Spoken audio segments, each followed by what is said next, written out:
જય શ્રી કૃષ્ણ એવરીવન. તો 9:45 વાગી ગયા છે અને હું જાગી ગઈ છું. બટ રેગ્યુલરલી હું 10 સાડા 10 જાગું છું. બટ આજે ઓફિસવાળાનો ફોન આવ્યો કે મેમ કી આપી દો અને મને હું લઈ જાઉં છું. પહેલાં 2 દિવસ રજા ઉપર રહેવાનો હતો અને સડનલી આવીને કી લઈ ગયો. સો મારી ઊંઘ ખરાબ કરી નાખી. એના માટે થેન્ક યુ વિરાજ. હા, ગુડ મોર્નિંગ એવરીવન. આ છે મારો ફર્સ્ટ વ્લોગ અને હું જાગી ગઈ છું. તો આજે દીની ફ્લાઇટ છે અને મને બધું કામ કરવાનું કીધું છે. હમણાં હું દીદીના ઘરે રોકાયેલી છું. તો બ્રશ કરીને આપણે કામે લાગીએ. તો બ્રશ થઈ ગયું છે. ચીની જેવી આગ લાગે છે ને, એવી જ છે. હવે લાગીશું કામ પર. ઝાડુ તો રેગ્યુલરલી તો દીદી કરીને જાય છે, પણ આજે એમણે કીધું કે પ્લીઝ આ બધું કરી નાખશે. એમની ફ્લાઇટ છે 11 વાગ્યાની. સો મળીએ ઝાડુ કર્યા પછી. હવે નોટ બાંધું છું કેમ કે મારા ગ્રુપમાં બધા જેટલા છે ને એ લોકોને, મારા ફ્રેન્ડ્સને, એ લોકોને એવું લાગે છે કે હું કંઈ કામ જ નથી કરતી. તો એવું નથી ભાઈ, હું કામ કરું છું. સી બીજું કોઈ ઘરમાં છે બી નહીં.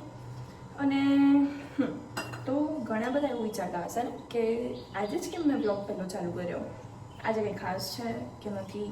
તો ખાસ તો કંઈ નથી, પણ આજે 7 તારીખ છે.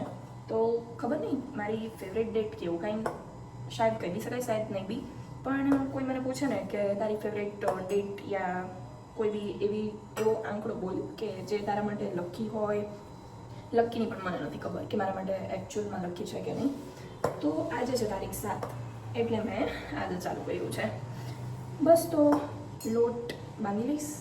એટલે થોડા ઘણા માણસોને જેને એવું છે કે હું કામ નથી કરતી, એ એકચ્યુઅલમાં આજે મને રોટલી બનાવતા બી જોઈ લેશે. કચરો કાઢતા તો પોસિબલ નહોતું કે ફોન મૂકવાની મને જગ્યા નથી મળી કે હું એ પણ બતાવી શકું કે ભાઈ હું બધું કામ કરું છું. એકચ્યુઅલમાં બધું તો નહીં, ક્યારેક ક્યારેક કરી લઉં છું. ડેલી સવારે એમ તો હું ઉઠું ને ત્યારે જો આજે એમ રેડી છે ને એમ જ ડેલી પડ્યું હોય છે. તો દીદી બનાવીને જાય છે. આજે પણ શાક ખાઈ લેશ અને ભાત. શાક ભાત તો બનેલા જ છે. બસ એણે મને મેસેજ કર્યા છે કે લોટ બાંધીને રોટલી બનાવી નાખજે, હું આવી જઈશ 11 વાગ્યા સુધી. એટલે ઉઠીને પહેલાં આ કરું છું. બાકી જનરલી હું ઉઠીને ગેમ રમું છું. ઓકે, તો 2 જણા માટેનો લોટ બંધાઈ ગયો છે. બતાવી બી દઈશ તમને કે મને લોટ બાંધતા બી આવડે છે.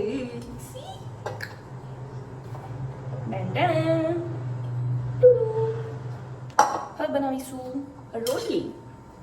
તમે વિચારતા હશો ને કે આને ગોળ રોટલી આવડતી બી હશે. અરે યાર, હા તો ક્યાં હતા? તમે વિચારતા હશો કે આને રોટલી આવડતી બી હશે.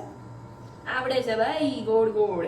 એ પણ બતાવીશ. જે લોકો મને ક્વેશ્ચન કરતા ને, એકચ્યુઅલી એવું હતું કે હું જીમ જાઉં ને, હમણાં બંધ છે 2 મહિનાથી. તો પહેલાં જ્યારે હું બધાને કહું ને કે યાર સવારે મને જીમ આવવાનું મેળ ના થાય કેમ કે મારા ફ્રેન્ડ્સ છે ત્યાં, એટલે ફ્રેન્ડ્સ તો નહીં બટ ફ્રેન્ડ છે, એ ટ્રેનર છે. તો એણે મને કીધું કે સવારે કેમ નથી આવતી તું જીમ. તો મારો પહેલો જવાબ એમ જ હોય કે ભાઈ ટાઈમ જ નથી. હવે ટાઈમ નથી એનું રીઝન શું ખબર છે કે હું સવારે જમવાનું બનાવતી. સવારે ઇન ધ સેન્સ કે બપોરનું જમવાનું. એટલે હું ઉઠું જ જનરલી 9 સાડા 9, અને એના પછી બધું સમારવાનું, ચોપિંગ, આ તે, એન્ડ દેન જમવાનું બનાવવાનું હોય. એવી રીતે ડેલી રૂટીન હતો. હમણાં નથી. તો હું એને કહું ને કે ભાઈ સવાર પોરમાં તો આ કામ હોય, આમ હોય, તેમ હોય, તો એ એવી રીતે રિએક્ટ કરે જેમ કે નહીં હું તો કોઈ મહેલની પરી છું, મારે તો કોઈ જાતના કામ જ કરવાના નથી હોતા, મારા ઘરે 50 કામવાળી હોય. એ લોકો બધા એવી રીતે રિએક્ટ કરે. યાર ટ્રેનર તો ટ્રેનર, બીજા બી મતલબ કે ટ્રેનર નહીં મારો ફ્રેન્ડ, એ તો ઠીક, બીજા બધા બી નોર્મલ એવી રીતે રિએક્ટ કરે. વિચારતા હશો ને કે કપડાં કઈ રીતે બદલાઈ ગયા. હમણાં ત્યાં સ્કાય બ્લુ પહેર્યા હતા. તો એના માટે પહેલાં તો આ જોઈ લો, ગોલ ગોલ રોટી. તો દીદી હમણાં આવ્યા હતા 2 મિનિટ માટે. એણે કીધું કપડાં બધા ધોવામાં નાખવાના છે મશીનમાં, તો તારો નાઇટ ડ્રેસ ઉતારીને આપી દે. સો મેં એ ઉતાર્યું અને દીએ કીધું મારું બાથરોબ પહેરી લે. એમ બી હમણાં તો તારે નાવા જ જવાનું છે. મેં કીધું ઓકે. એટલે મારા કપડાં ચેન્જ થઈ ગયા છે. રેડી. હવે વાત હતી રોટલીની. અરે યાર આ હલી ગયું. ઓકે. વાત હતી રોટલીની, કામ કરવાની. તો એઝ યુ કેન સી મારી રોટલી ગોળ ગોળ જ હતી. બાકી ક્યારેક આમ ફૂલાઈ ન ફૂલાઈ એનું નક્કી ન હોય. ક્યારેક ક્યારેક મસ્ત આમ ફૂલાઈને ઊભી રહી અહીંયા. મારા મમ્મી એમ કહે કે રોટલી જ્યારે ફૂલાય ત્યારે કોઈને ભૂખ લાગી હોય ઘરમાં, પણ એવું રીઝન નથી એકચ્યુઅલી. આવડત હોવી જોઈએ. ઓકે મમ્મી, આઈ નો તમે બી આ વિડીયો જોશો જ, એટલે હું સામે તો જવાબ નથી આપતી. આઈ મીન આપું છું, પણ આ બાબતે જવાબ નહોતો આપ્યો આજ સુધી. તો એનો જવાબ એ છે કે મમ્મી આવડતું હોય ને તો બધી રોટલી ફૂલાઈ જાય, બાકી એક પણ રોટલી ના ફૂલે. તો હવે રહી બાકીની 2 રોટલી. એના પછી 2 નહીં, સોરી, એક આ વણું છું ઈ, અને એના પછી હજી 2 છે. એના પછી હું પછી જ કહીશ, ચલો ને, હમણાંથી ના કહેવાય. બાકી તો ખબર નહીં, હું ક્યારેક મૂડમાં હોઉં તો બહુ ચટર-પટર કરતી હોય, બાકી બોલતી ના હોય. તો it's all about my mood swings. ક્યારેક મારો મૂડ એટલો સારો હોય કે માણસોને હું આમ રાખું, પણ એ વરસના એક દિવસ જ એવો મૂડ હોય, બાકી ખતમ. મારો ગુસ્સો બહુ છે. મારો ગુસ્સો બહુ છે ને, મારા ગુસ્સો બહુ આવે છે. કેમ કે મને કોઈ જરાક નાની વસ્તુમાં કંઈ કહી દઈએ ને, જ્યાં હું ખોટી ના હોય, મારું માથું ફાટી જાય. અને કોઈ એમ નોનસેન્સ ક્વેશ્ચન પૂછે તો મારું મગજ હટી જાય. કોઈક તો મને પૂછશે જ કે આ બાથરોબ ક્યાંકથી ઉપાડીને આવ્યા છો કે શું છે? તો જો ભાઈ, મને ખબર નથી, અને હા ડેફિનેટલી ઉપાડ્યું દઈશે. કેમ કે ક્યાંનું હે આ? હું ખબર નહીં, વાંચતા નથી આવડતું. પહેલે જ વંચાય જ ખાલી. હા તો ભાઈ, રૂમમાં એટલા બધા પૈસા આપ્યા હોય તો બાથરોબ લઈ લેવાનું, જ્યાંથી લેવા મળે ત્યાં. જો ભાઈ, મારું સાંભળીને કોઈ બધા ચોરી કરવા ના લાગતા, પણ આવા બધા એક્સપિરિયન્સ કરતા રહેતા. એક તો તમે હોટલના પે કર્યા 10-11 હજાર એક નાઇટના, અને ખબર નહીં એ લોકો 10-11 હજારમાં તો એની શું સર્વિસ આપી દે છે. સો આ બાથરોબ તો દીદીનું છે. આ મેં નથી ઠાબ્યું ક્યાંયથી બી, આ દીદીએ ઠાબ્યું છે. મારું બાથરોબ મેં બી ઠાબેલું છે, પણ એ ઘરે પડ્યું છે અમદાવાદમાં, અહીંયા નહીં. હું છું હમણાં રાજકોટમાં. સો બસ આટલું જ હતું હમણાં માટે, કેમ કે હવે મને કંઈ સૂચતું નથી બોલવા માટે. રોટલી બી ઓલમોસ્ટ, ભાઈ તું ક્યાં જાસ? રોટલી બી ઓલમોસ્ટ પતવાઈ છે, એક બાકી છે. તો મળીએ આના પછી હું શું કરું છું ત્યારે. જો કે હવે તો આ બધું ચાલુ થઈ ગયું છે રેગ્યુલરનું, સો બતાવતી રહીશ ક્યારે શું કરું છું, ક્યારે શું નથી કરતી. આખો દિવસ તો નહીં બતાવી શકું, પણ લિટલ થિંગ્સ. હા ભાઈ, તું પડી જ જા. ફોન આમ રહેતું જ નથી. જોયું? જો આ પહેલી વાર મેં કર્યું ને, એટલે આવું જ બધું થાય. એક તો કંઈ ખબર હોય નહીં ક્યાં શું કરવાનું, કઈ રીતે કરવાનું, ખબર નહીં. થોડોક તો વિડીયો મને જ બ્લર લાગે છે. અરે ભાઈ સાહેબ, જગ્યા બદલી નાખો, હે ને?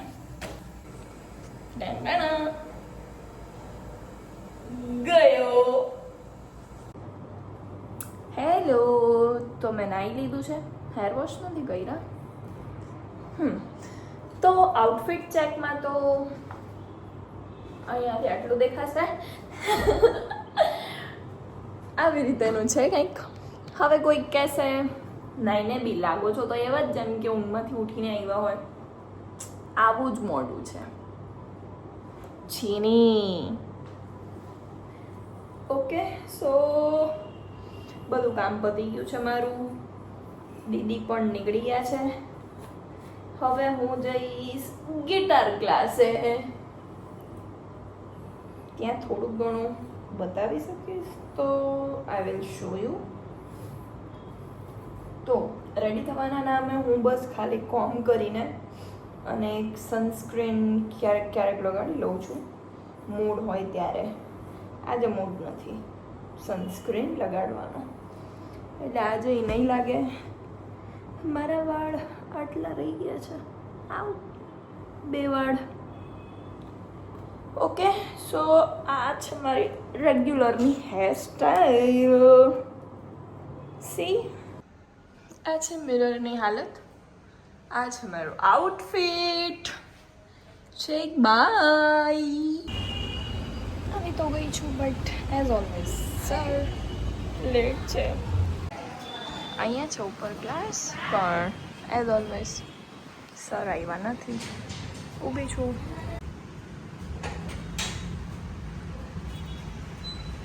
સર આવી ગયા છે.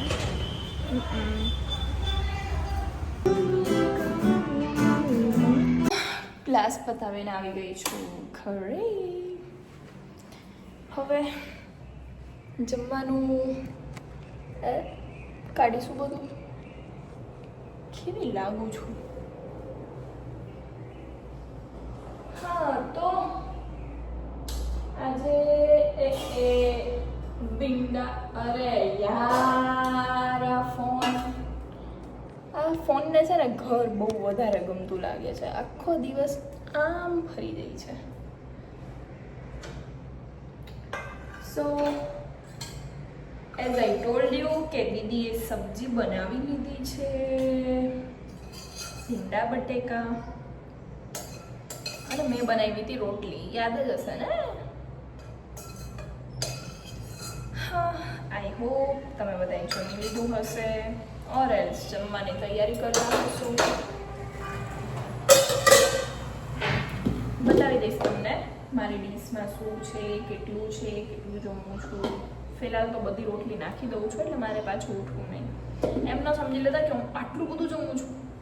સો હિયર ઇટ ઇઝ. ટાડા, આ છે મારું જમવાનું. ઓકે, સો હવે ટાઈમ થઈ ગયો છે ગરબાનો. સો રેડી થઈ જાઉં છું હું. ગરબામાં શું પહેરીને જવાની છું એ પણ બતાવી દઉં. સો વેઇટ, આ છે હમણાંનું આઉટફિટ. ઓકે, સો જોઈ લીધું જશે.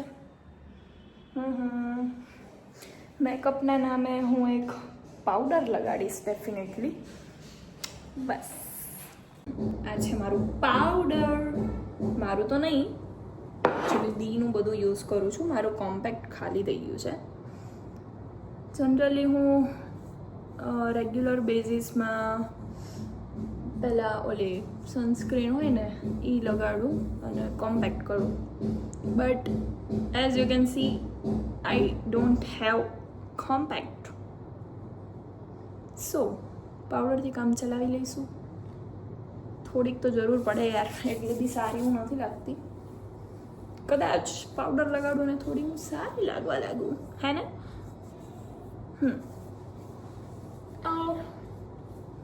રેડી? વધારે તો નથી ને યાર, ક્યાંક એવું ન લાગે ભૂત આવી ગયું. ડન. ઓકે ગાઈસ, તો હવે હું જઈશ ગરબા ક્લાસમાં, અને ત્યાંથી આવતા મને લેટ થઈ જશે, અને પછી આઈ થિંક કે મને અંદરથી એવું નહીં થાય કે હું વિડીયો બનાવું. સો ફરી કાલથી રેગ્યુલર અપડેટ આપીશ. આજના માટે thank you so much for watching. Tada, good night, bye, love you all.